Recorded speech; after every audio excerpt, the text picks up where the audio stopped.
and today's reading is from Each Day a New Beginning by Karen Casey.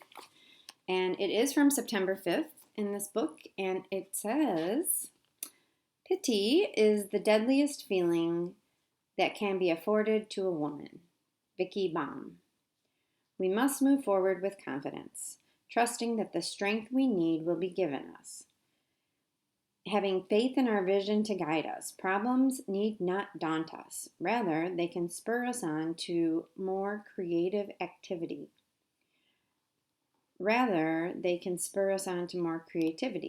I said that again. They challenge our capabilities. They insist that we not stand still.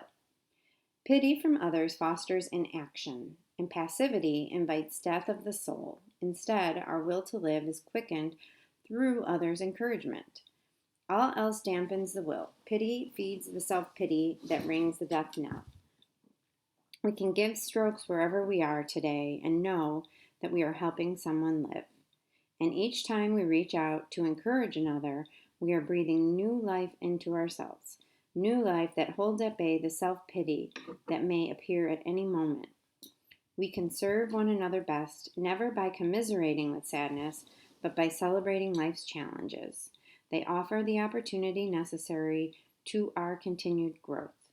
Someone needs a word of encouragement from me. I will brighten her vision of the future. So this is really important to me, and I used to live in self-pity. There was always something to be upset about, whether it was in my life or whether it was in somebody else's life.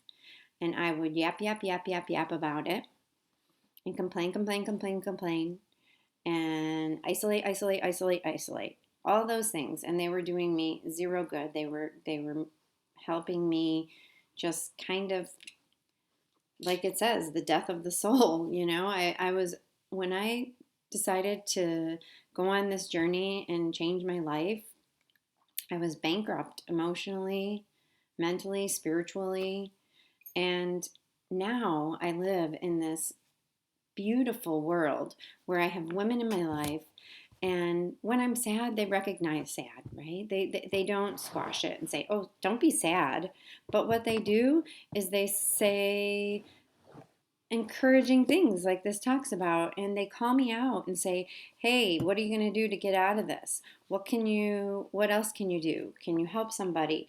Can you journal about it? Can you whatever the advice is," and they call me out on it.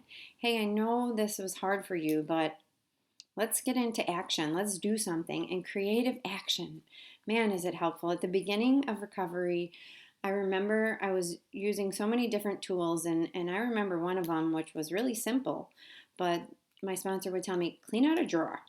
Just one drawer, just clean it out. Or do some painting, or bead. I would do so many different things and get out of my mental hamster wheel of static, of garbage that I was putting into it, and I would start doing something. And as I shared with other women, and as I grew in this program and worked with other women, that is one surefire way to help. I remember I talked about this on the podcast, but I was going through a really hard breakup, and I just couldn't get out of it. It was a couple days, and I had taken the day off, and my friend said, "Get your head out of your butt and go help somebody. Go to feed my starving children and work for a couple of hours." And I did, and it's amazing how much that helps. It's amazing how just getting outside of yourself and doing and moving, just moving, can be so healing. And I'm telling you, we can serve one another best, never by commiserating with sadness, but by celebrating life's challenges. And we don't have to love life's challenges. That's why we have a saying in my group, and I'm sure other people do, but it's called an AFGO, another friggin' growth opportunity.